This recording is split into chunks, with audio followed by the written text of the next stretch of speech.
apresentação sobre a política, que essa é uma política diferente, gente. Ela serve para toda e qualquer pessoa. Você vê algumas leis aí instituídas no meio de política disso, política daquilo, que ela tem obrigações para o governo, obrigações para alguns setores produtivos e ponto. Nós estamos falando de uma lei que ela tem impacto na vida de todos nós, nas escolas, de nós como cidadãos. A gente vai ver aí com a logística reversa, se nós não colocarmos o lixo no lugar certo, a cadeia não funciona. Não adianta eu cobrar do fabricante do eletroeletrônico, da televisão, que ele não dê um lugar correto aquela televisão usada, se nós, cidadãos, não descartarmos no lugar certo. Então nada vai funcionar. Então nós temos um papel muito importante nisso. E é um prazer muito grande estar num estado onde nós vimos 100% de mobilização dos municípios. Isso para nós é uma resposta muito importante, tendo em vista aí, acho que a importância do tema. Pode passar. Eu vou passar rapidinho ali na parte, os objetivos da conferência. Eu vou antecipar, Mary, um pouquinho da metodologia, rapidamente eu vou antecipar, porque nessa primeira parte da minha apresentação eu tenho isso. Então, a conferência esse ano é temática, ela existe desde 2003, a gente vai ver ali os números, ela é temática. O objetivo dela esse ano é divulgar a Política Nacional de Resíduos Sólidos em todas as unidades da Federação e discutir aquilo que realmente é importante para cada um de nós. A gente vai ver no período da tarde, que depois disso a gente vai montar uma agenda, e essa agenda ela vai nortear, do ponto de vista nosso, do Ministério do Meio Ambiente, os nossos trabalhos a partir do próximo ano, adaptando aquilo que foi levantado na Conferência Nacional, e do ponto de vista dos senhores, aqui no município, no estado do Rio Grande do Norte, a mesma coisa. É uma oportunidade da gente, não vou repetir também o que a governadora já disse, nós temos representantes aqui dos mais diversos setores, representantes de governo, do setor empresarial, então é isso que a conferência também propicia, esse trabalho conjunto, e também difundir práticas adequadas para o meio ambiente. Pode passar. Esses aí são os números das conferências anteriores. A primeira foi em 2003, eu particularmente eu participei da segunda. Eu estou no Ministério do Meio Ambiente há 5 anos, eu era gerente de resíduos perigosos, hoje eu sou diretora de ambiente urbano, mas eu sou analista ambiental do IBAMA. Eu estou no IBAMA desde antes do IBAMA ser criado, eu era Secretaria Especial do Meio Ambiente, então isso para mim eu participei de algumas dessas conferências, né, da segunda especificamente, que era de gestão de política integrada de políticas ambientais. E esse ano a gente espera uma estimativa de participação de 200 mil pessoas e 1.352 delegados nacionais. Próximo. A estrutura de governança, então a Comissão Organizadora Nacional, que essa Comissão Organizadora Nacional ela fica sediada na secretaria que a doutora Mariana está à frente. Eu estou como diretora da parte de implementação da política de resíduos sólidos, lotada na Secretaria de Recursos Hídricos e Meio Urbano. Então há essa Comissão Nacional, tem participação de todas as áreas do Ministério e das coligadas também, da ANA, do IBAMA, também participa. Ela presta apoio à Comissão Organizadora Estadual, que presta apoio aos comitês organizadores municipais. Próximo.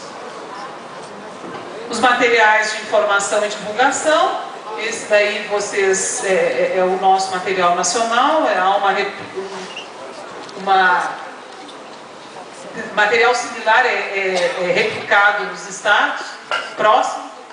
O curso à distância também foi feito para capacitar o pessoal que ia trabalhar na conferência, o material de informação e divulgação, né, o jornal, o texto orientador, usado com os 4 eixos da conferência, e o folder. O próximo. Os eixos da conferência, que são muito importantes, nós temos trabalhado muito conjuntamente, Mariana como responsável pelo Plano Nacional de Produção e Consumo Sustentável, que talvez não tão conhecido quanto a política, de vocês talvez um pouco mais, mas da maioria da sociedade, mas é extremamente importante complementar a Política Nacional de Resíduos Sólidos. Eu não posso falar em reduzir, reaproveitar, reciclar e tratar rejeitos se eu não falar de termos um consumo mais sustentável, termos um processo mais produtivo mais sustentável. Então, isso é um dos eixos da conferência, a redução dos impactos ambientais. Lembrem-se que nós estamos tratando de uma política de resíduos sólidos calcada na legislação ambiental. Então, assim, ela veio para tentar reduzir o impacto do meio ambiente. Geração de emprego e renda, e aí entramos no trabalho de ver da importância que tem principalmente os setores envolvidos com isso, principalmente os catadores, que hoje são um suporte importantíssimo para que a coleta seletiva municipal ande, para que o processo educativo seja levado a todos os rincões da nossa sociedade, e a educação ambiental. A educação ambiental é algo que passa por qualquer uma atitude relacionada à Política Nacional de Resíduos Sólidos. O próximo, por favor.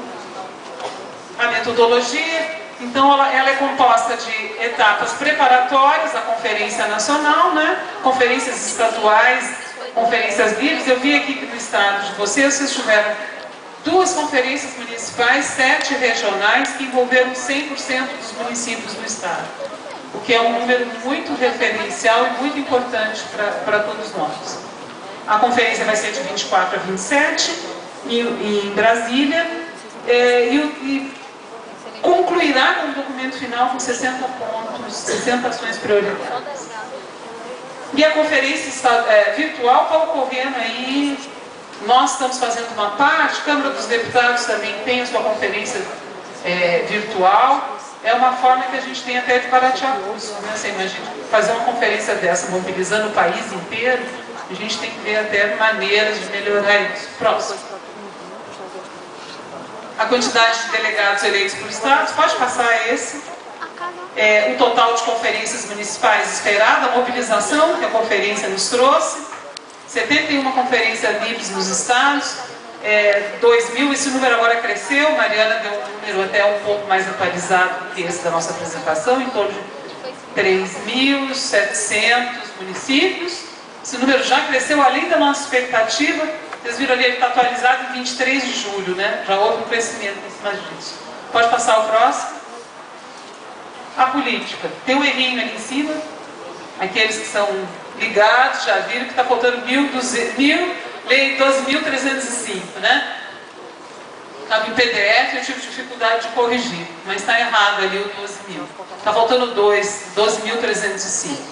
Então ela reúne os instrumentos para sua implementação, instrumentos objetivos e diretrizes, temas esses que nós já vimos tratando dentro da legislação ambiental, que hoje estão dispostos numa lei, visando basicamente o quê? A gestão integrada e o gerenciamento ambientalmente adequado dos resíduos. Próximo. As obrigações primeiras de cada um de nós. Eu costumo dizer que é muito fácil a gente ter uma lei que diz que o Estado, o município tem que ter um plano de gestão de resíduos, o Estado tem que ser o seu, o nacional tem que ser o seu. Bomba, tudo que vem aqui é plano de cidade, é plano de saúde, mas é uma maneira, gente, que a gente tem de organizar as ideias. O governo federal apoiou nos últimos 15 anos uma série de projetos de gestão de resíduos sólidos. Essa série de projetos de gestão de resíduos sólidos nos trouxeram um número muito triste. De mais ou menos do ano 2000 até o ano de 2012, em 12 anos, esses dados são do Ministério das Cidades, nós observamos que pelo menos 889, são quase 900 projetos de repasse de recursos para municípios para a construção de aterros sanitários. Esses municípios, por não terem capacidade de gerenciar, esses aterros sanitários voltaram a ser lixões. É um número muito ruim. É dinheiro investido pela União, dinheiro investido por esses estados e por esses municípios, mas que por causa de uma série de fatores, que vai desde a falta de preparo técnico das equipes, da falta de... Em 2010, o governo federal, os governos estaduais, os agentes financiadores financiavam a construção de aterros sanitários, e essa era uma maneira de você tratar o lixo. A política veio e trouxe uma outra realidade. Ela diz o seguinte, que os resíduos vão ter que ter metas de redução, metas de reciclagem e reaproveitamento, e aquilo que vai ser enterrado vai ser só o rejeito. Isso é uma mudança de postura, uma mudança histórica de postura. Isso é que é difícil de lidar. Claro, nós vamos ter situações intermediárias até chegar lá, mas é uma mudança de postura. Pode passar o próximo. Esse é o artigo 9º, passa, senão eu não consigo falar. Pode passar. Não geração. Isso aqui, o nosso animador aqui já falou sobre os 5 R's com muita propriedade. Os planos, a hierarquização. O Plano Nacional havia um prazo, esse Plano Nacional foi feito. Ele ainda não foi publicado na forma de decreto, por um problema operacional, né? Ele passou por todas as audiências e ele necessita passar por 5 conselhos federais. Conselho de Meio Ambiente, de Recursos Hídricos, das cidades, de saúde, passou por esses 4. E o 5º é o de Políticas Agrícolas, que existe há 10 anos no papel e nunca se reuniu. E não tem a figura do ad referendo para que o ministro de Estado de Agricultura e Abastecimento possa aprovar. Então, os planos estaduais, o Plano Nacional era obrigatório para a União, o Ministério do Meio Ambiente conseguiu fazê-lo dentro dos prazos. Os demais, à exceção do plano de gerenciamento, que é obrigatório para indústrias ou grandes geradores, os demais, os estaduais e os municipais, eles não são obrigatórios. Eles se tornam obrigatórios de serem apresentados quando os municípios, por exemplo, pleiteiam recursos federais. O próximo. Outro ponto importante da política, a responsabilidade compartilhada pelo ciclo de vida do produto, chamada também de logística aplicável, de logística reversa. O CONAMA, como é que é?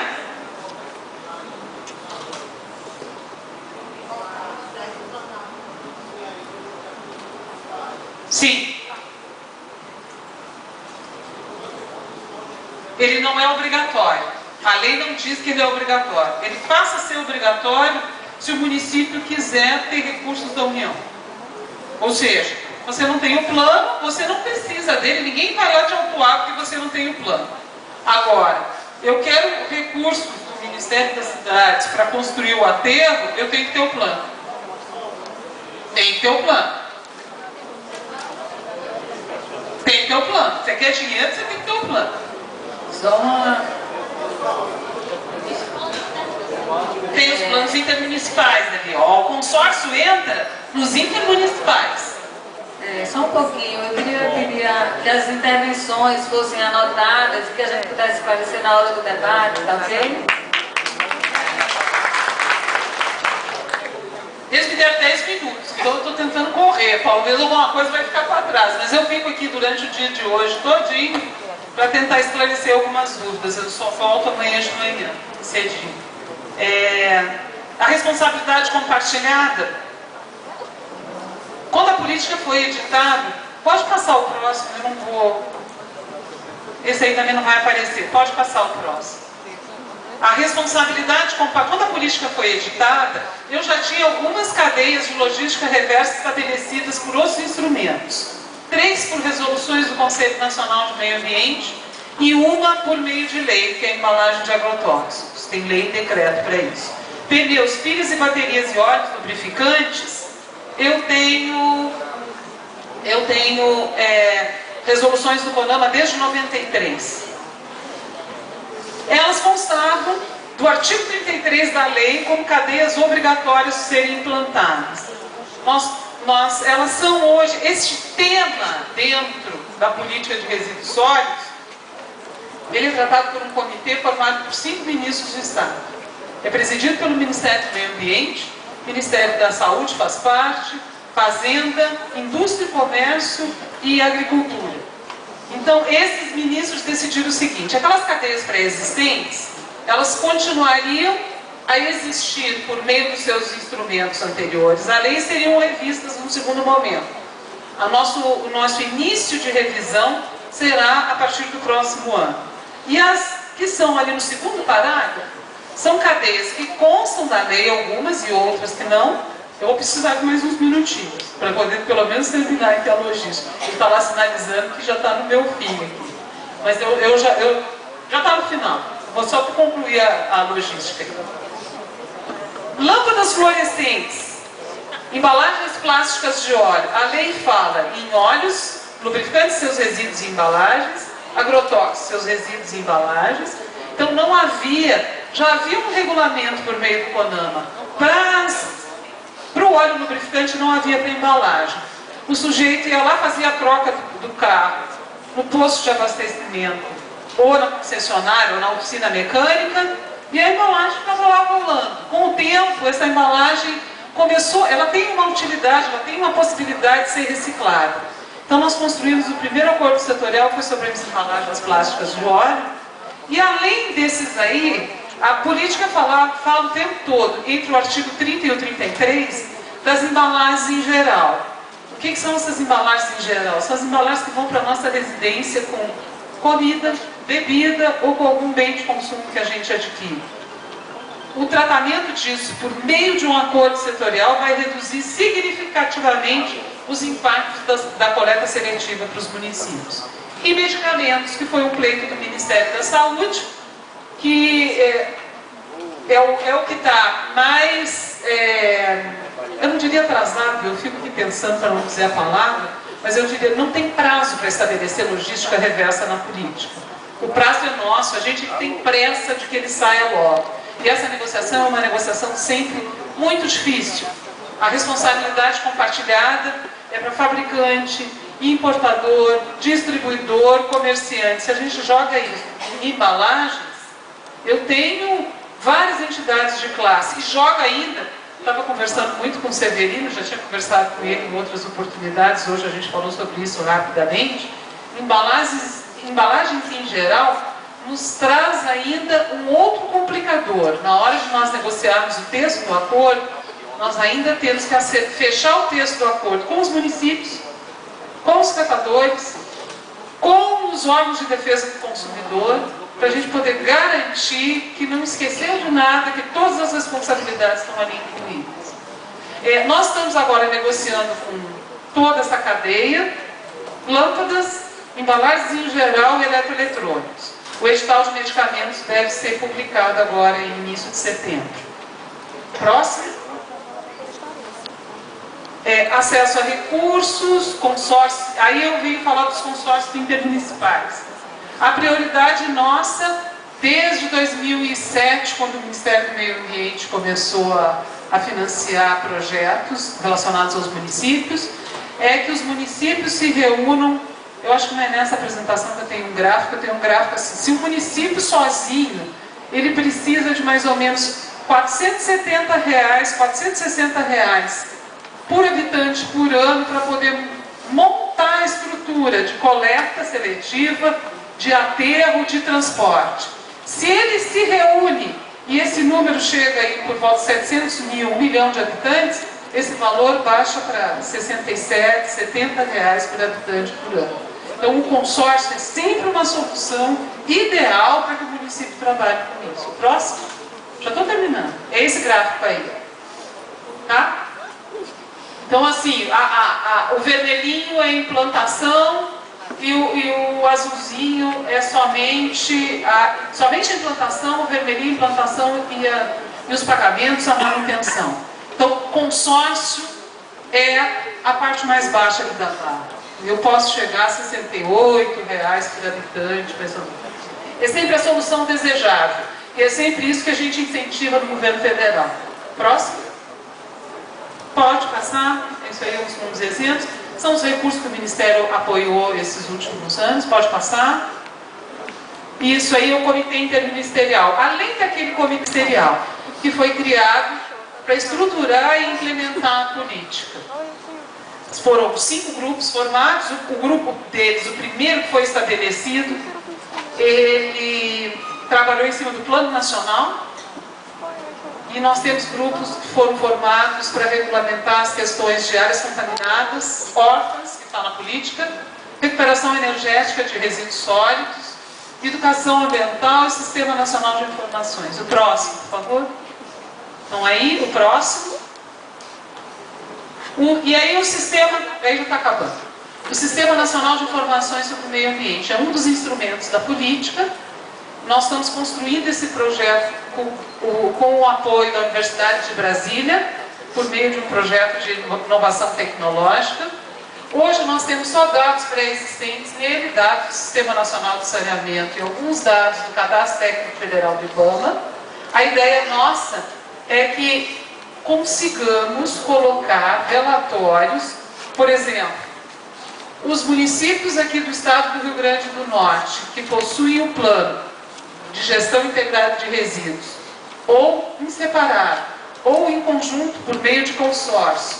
E a lei ainda dá uma terceira opção, gente. Ela diz o seguinte: você pode fazer um plano nacional de saneamento e ele constar água, esgoto e resíduos sólidos, desde que ele atenda o conteúdo mínimo. Então, aqueles planos que eram pré-existentes a 2 de agosto de 2010, eles podem sofrer adaptações para atenderem o conteúdo mínimo da política de resíduos sólidos e não precisa se fazer um outro plano diferente daqueles que vocês já tinham feito para atender outras legislações. Essa página lá vocês encontram o Plano Nacional de Gestão de Resíduos Sólidos e algumas outras informações também relacionadas à logística reversa. Fica num site em separado. Devia ter posto lá um número bem grande, a letra bem grande. É www.cinir.gov.br. Próximo, acho que agora já está terminando. E o que a gente espera da conferência? Vocês que já são engajados nisso devem saber disso até tão bem quanto eu, né?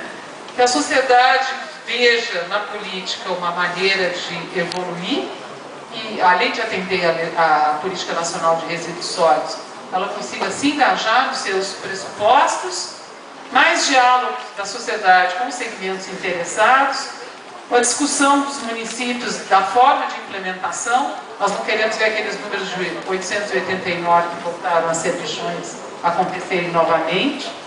E principalmente aí a disseminação de informações sobre resíduos. Próximo. É isso, obrigado. Desculpe aí se eu me excedi um pouco.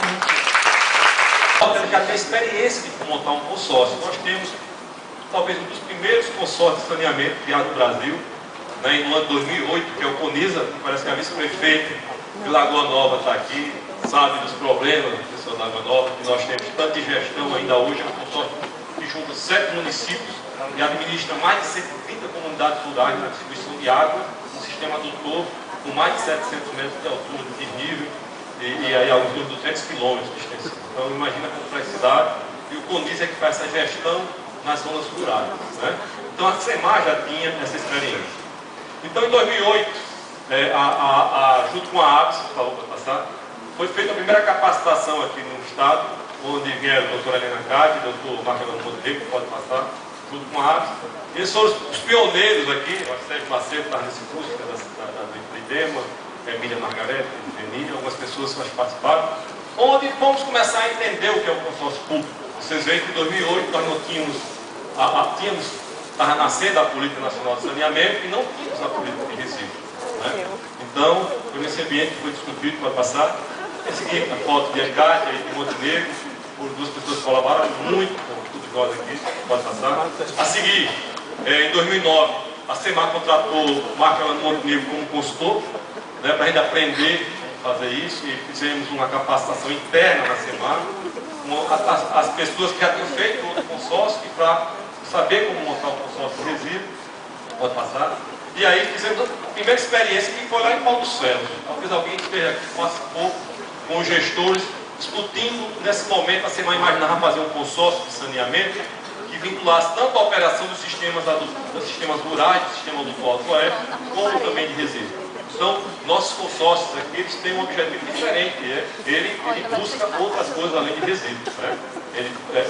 A gente tem trabalhado muito a questão da regulação dentro dos consórcios públicos, e aí Montenegro, dando essa palestra, contribuiu muito também para a gente. Por favor. E aí veio o convênio com o MMA, convênio de R$600 mil em 2008. Isso hoje nós temos, vocês vão ver lá na frente, mais de 30 milhões de reais em função desse plano de regionalização. A contratação de consultores, a SEMAI fez uma opção de, em vez de contratar uma empresa, contratar consultores do Estado do Brasil, que fez essa opção, deu muito trabalho. E aqui está a Emília Margarete, que foi a coordenadora, que contribuiu muito com isso. E um convênio simples com o INDEMA e a UFRN para a realização do IQE. Uma pessoa que estava fazendo mestrado, e nós juntamos esforços e conseguimos fazer o IQE em todos os destinos finais do Rio Grande do Norte.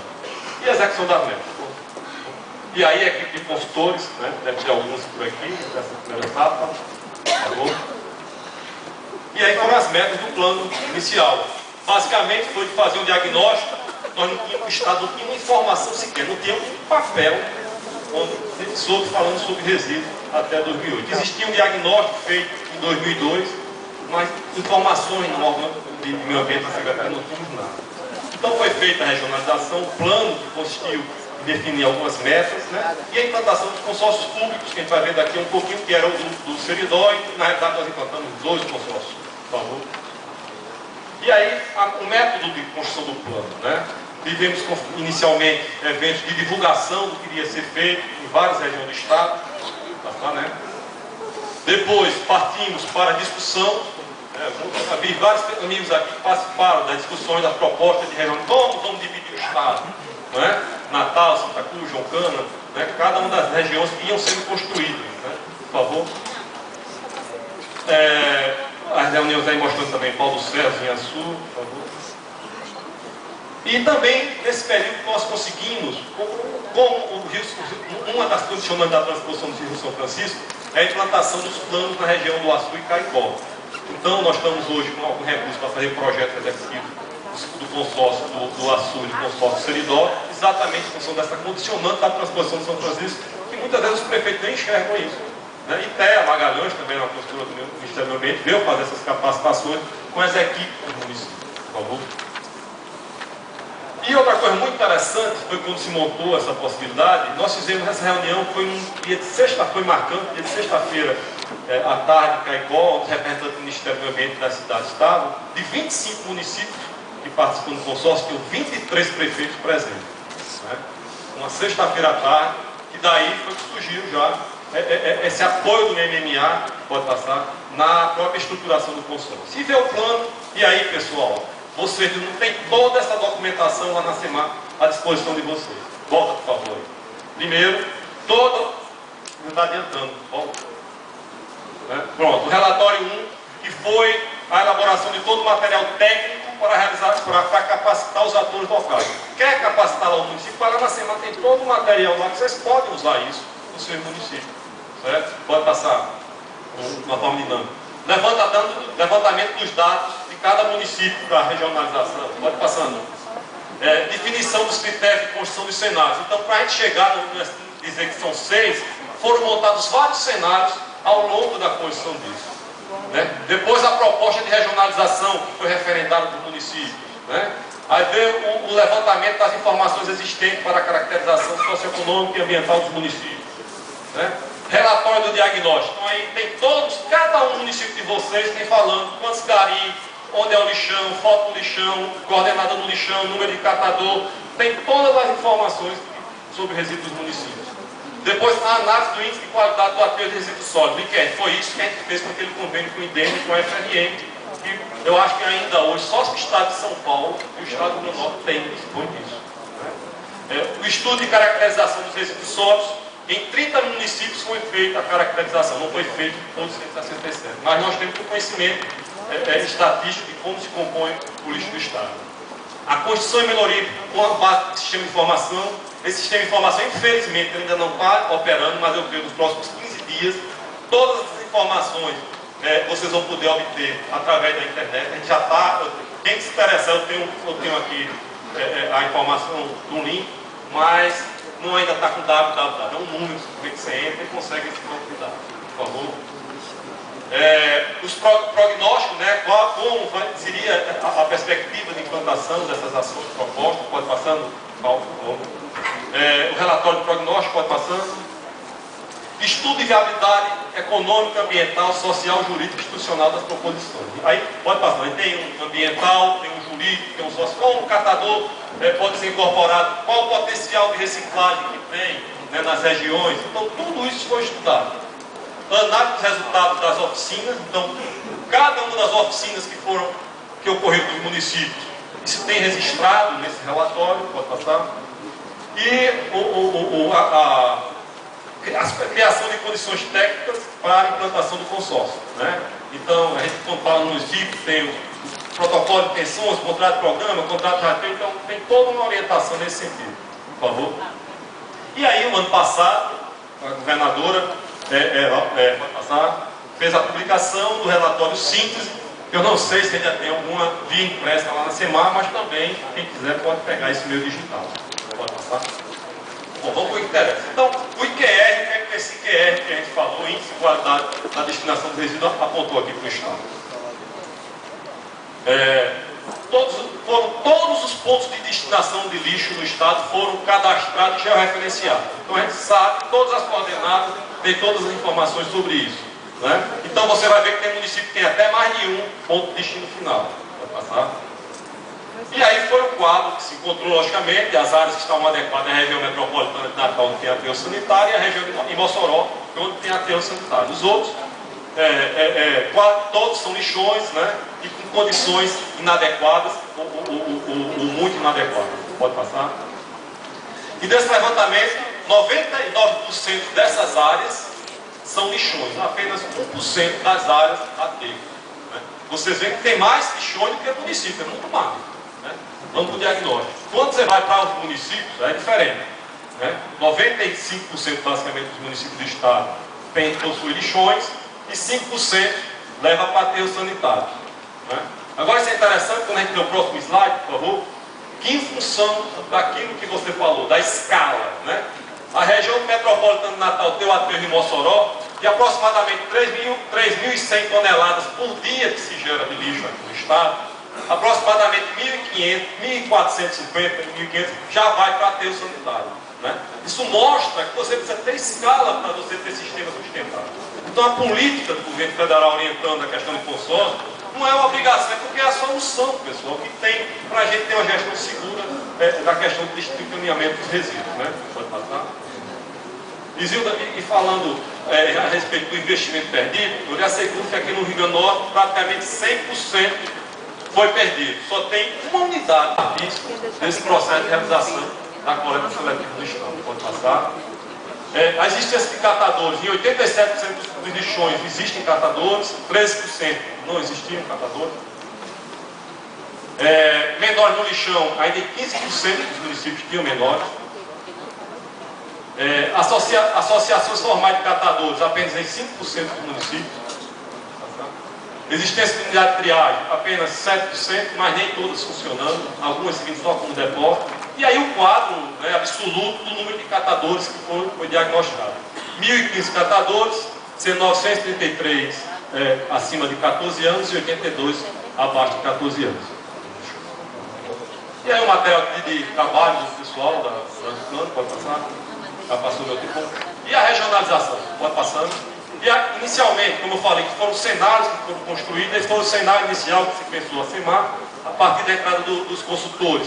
Você já vê que o Estado, pode passar, já chegou para uma primeira configuração, aí se passou a fazer os estudos econômicos de viabilidade, pode passar até chegar o quarto cenário, né, que foi esse, e o quinto cenário que mudou só no Alto Oeste, a mudança do aterro da cidade de Marizal para Paulo Sérgio. Então nós temos 6 regiões no estado de resíduos sólidos. Pode passar? Os consórcios em cima do apoio que a Secretaria está dando, pode passar.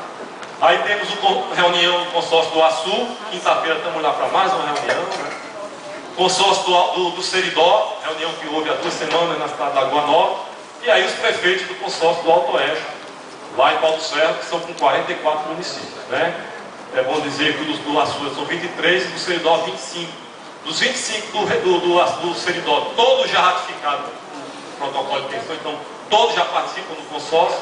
Do Alto Oeste, 26 e do Açu, 16 já estão participando, por favor. E aí, voltando um pouquinho para uma pessoa que perguntou, entender isso. O Estado vai executar o plano estadual de solos, meu tempo já estourou, pode ficar, por favor. E os planos intermunicipais, pode ficar, sendo que os planos municipais nós vamos fazer 95% dos municípios. Não é? Só nós vamos fazer da região metropolitana, desse aterro sanitário, e de Mossoró. Tá bom? E aí o que é que a SEMAR tem? Aí em termos de oportunidade, pela primeira vez tem recurso para fazer isso. Então o que está em BEG são recursos que já estão contratados. Então estão em prazo final de licitação. A elaboração do plano, 1.600.000, a regionalização, os planos intermunicipais do Seridó, do Alto Oeste e do Agreste. Já está indo para a parte de abertura de preço, a parte final da licitação. O do Açu e do Mato Grande, nós nos próximos dias devemos estar lançando essa licitação. Pode passar? A implantação dos aterros do Seridó e do Alto Oeste, precisamos concluir os projetos para poder licitar, por isso não foi contratado. E execução nesses enverdes. Projeto do Açu, projeto do Caicó, projeto do Alto Oeste e a consultoria para apoio de implantação do consórcio do Alto Oeste. Nós temos consultores para apoiar os consórcios. O pessoal está disponível para preparar protocolo de intenções, organizar reuniões, contrato de programa, toda a parte administrativa, fazer cálculo de taxa de lixo, dar esse apoio à estruturação dos consórcios, por favor. E agora, também através da CEPA, um programa de organização dos catadores e apoio às cooperativas, de 7 milhões, junto com o Ministério do Trabalho e Emprego. Não é? Também tem um outro programa de 2.500.000, que é semelhante, também para dar suporte a isso. Então, o município, que é a ideia? É oferecer todo isso aos municípios na organização desse sistema. E com o IFRN nós estamos fazendo também uma parceria, exatamente para integrar esses programas, para dar esse suporte aos municípios. Pode passar? Aí, a reunião que nós tivemos na última semana, exatamente isso, procurando juntar os catadores, as secretarias, as CEPAs, né, e o IFRN, e quem tiver mais, eu estava vendo aqui, vocês também vamos convidar para participar desse programa para integrar as ações. Não adianta a secretaria estar fazendo política com a CETA está gastando, investindo nos catadores com ações divergentes. Né? E também, com o próprio movimento de catadores, vão ter recursos do governo para investir, também está casado uma ação com a outra, por favor. E a ideia, finalizando, é isso: integrar as ações da SEMAR, pode ficando, das CETAs, dos catadores, do IFRN, para levar isso para o consórcio e para os municípios. Né? E quem estiver aqui e quiser participar disso, nós vamos fazer uma reunião inicialmente entre nós para definir um programa e depois convocar todo o Estado para apresentar isso como um plano para disponibilizar para todos os consórcios e para os municípios, dar esse apoio. Muitas vezes chega uma pessoa a perguntar: eu quero fazer coleta seletiva no meu município, como é que vocês podem apoiar? Então vamos reunir isso aí para fazer essas ações. Então, como vocês veem, nós temos hoje muita possibilidade de atuar nessa questão de resíduos, né? Colaborar com a Política Nacional de Resíduos. Obrigado. Obrigado. Governo Federal, e o objetivo da gente estar aqui hoje é apresentar para vocês esse estudo que a gente fez em parceria com a Secretaria-Geral da Presidência da República e com a Secretaria Nacional de Economia Solidária sobre a situação social dos catadores e catadoras, né, de material reciclado no Brasil. Na verdade, esse foi um estudo que a gente fez, a gente elaborou até o momento 5 relatórios regionais, para cada uma das regiões, no intuito de estar levantando informações que a gente tem disponível sobre a questão dos catadores. Né? E eu represento o IPEA no CISC, que é o Conselho Interministerial da Integração Socioeconômica dos Catadores, e sempre quando a gente vai conversar com os vários setores, seja da sociedade, seja do governo, para debater essa questão das políticas de inclusão dos catadores, sempre vem aquela questão, né? Mas quantos são, onde estão, né? Quais as características desse público? E assim, a gente tem algumas pesquisas pontuais, o próprio Movimento Nacional dos Catadores tem alguns números, né? alguns estados têm, o próprio Sérgio apresentou aqui algumas pesquisas que eles desenvolveram aqui. Aliás, estão de parabéns, assim, eu acho que pouquíssimos, se é que tem algum estado com esse grau de organização ali das informações, dos relatórios regionalizados, né? Achei bastante interessante. Então, a gente tentou fazer um exercício inicial que foi pegar os dados do censo, do IBGE de 2010 e tentar levantar todos aqueles domicílios que tem pelo menos uma pessoa que se declarou ser catadora ou catadora de material reciclável como atividade econômica principal, né? Esse é um desafio grande de a gente fazer um levantamento desse a nível nacional, porque a gente sabe que a categoria dos catadores e catadoras ela é muito heterogênea, né? Tem desde aquela pessoa que vive, que trabalha no lixão, tem aquela pessoa que mora na cidade normalmente, mas que tem o seu carrinho, que tem a rota, que faz a coleta na cidade, tem as pessoas organizadas em cooperativas, tem as pessoas que trabalham em empresas recicladoras, né? Tem aquelas pessoas que têm outra atividade, mas em algum momento do dia ele trabalha como catador, ou tem aquela família que se junta toda para ir no show, para catar latinha. Tem diversos tipos, né? Diversas naturezas dessa profissão. Então, por isso eu digo que essa pesquisa que a gente elaborou, ele foi um pontapé inicial, vamos dizer assim, para a gente tentar ter um nível de informação mais apurada sobre essa categoria. E ela, em hipótese alguma, ela substitui essas pesquisas que são feitas nos estados, nos municípios, porque esses outros estudos pesquisas, eles qualificam ainda mais essas informações. Pode passar, por favor? Tentar ser bem breve. Primeiramente, como o censo demográfico do IBGE ele é uma pesquisa domiciliar, então para a gente fazer esse tipo de pesquisa, ela tem algumas limitações que a gente tentou deixar bem claro nesse relatório, né? A Secretaria-Geral da Presidência enviou alguns exemplares, a Milton vai distribuir alguns aí nas mesas de debate. A gente tentou deixar bem claro que é o seguinte: só entra na pesquisa quem é recenseado, ou seja, quem tem domicílio fixo, né? Em uma parte grande desses trabalhadores a gente sabe que tem domicílios precários ou até nem tem domicílio fixo. Então, um nível de informação talvez, infelizmente, acaba sendo perdido nesse sentido. E os próprios censos do IBGE, eles o de 91 e de 2000, ele não especificava bem essa profissão, né? Ele entrava como outras atividades, né? Aí em 91 entrava como catador de lixo, em 2000 como catador de sucata, né? E em 2002 a gente teve um grande avanço, né? Uma grande conquista do Movimento Nacional dos Catadores, que foi o reconhecimento pela CBO, Cadastro Brasileiro de Ocupações, do Ministério do Trabalho, da categoria profissional dos catadores de material reciclável. Isso foi incluído na CBO de 2002 e no censo de 2010 essa categoria já foi melhor especificada, então por isso que permitiu a gente fazer esse primeiro relatório. Por favor, pode passar mais um. Não, para frente. Esse quadro aí, vocês não precisam fazer força para ler, não, está no relatório, é um quadro síntese que a gente, logo no início, a gente coloca os 6 indicadores que a gente trabalhou, né? Os dados são dados demográficos, demografia, trabalho e renda, educação, acesso a serviços públicos, previdência e inclusão digital. Cada um desses indicadores tem as suas variáveis, são 19 variáveis que a gente trabalhou ao todo, e aí tem um quadro síntese colocando a média de cada uma dessas variáveis por região e a média no Brasil, então para a gente poder fazer uma comparação. Em geral, os dados do Nordeste são bem ruins, né? A gente vai colocar aqui bem rapidamente, né?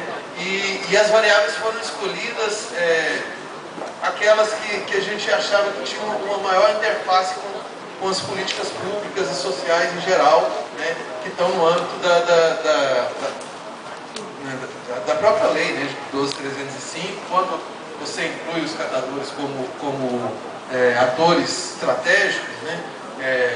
Os catadores a gente entende como o fator humano, né, da lei.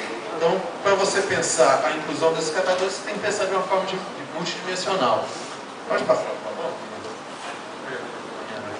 Então, primeiro a gente tentou levantar um total no Brasil, né, de catadores, foi 387.910 pessoas se declararam como tendo a sua atividade econômica principal é ser catador e catadora, né?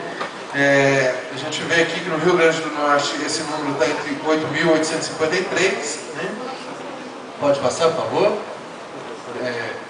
Bem rápido, a questão da faixa etária, né? A grande maioria, ela situa na faixa entre 30 e 49 anos, né? Em torno da metade, mais ou menos, né? Mas no Rio Grande do Norte, 27% está na categoria entre 18 e 29 anos, que é o público prioritário, principalmente para as políticas de juventude. Pode passar, por favor? A questão de gênero, ela teve um ponto interessante para a gente problematizar mais para frente. Apenas 1/3 no Brasil de todos os catadores e catadoras são mulheres, né? Então, no Rio Grande do Norte esse percentual é bem menor, é quase a metade, 17,4%. Se eu não me engano, o Rio Grande do Norte é o único estado do Brasil que deu menos de 20% de catadores sexo feminino, né? A gente tem algumas hipóteses, eu não vou aprofundar aqui, a gente coloca rapidamente no texto, mas grande parte pode acontecer o mesmo que acontece com as próprias agricultoras familiares, né? Às vezes a pessoa faz todo o serviço que o homem faz, mas pelo fato de cuidar da casa, cuidar dos filhos e tal, ela não se declara como aquela sendo a sua atividade principal, né? Então esse é um ponto a problematizar. Por favor. A questão racial, a gente viu que na categoria dos catadores ela é muito forte, muito presente, né? No Brasil, praticamente 2/3 são negros, né? E no Rio Grande do Norte, mais de 70%. Em geral, todos os estados do Nordeste, a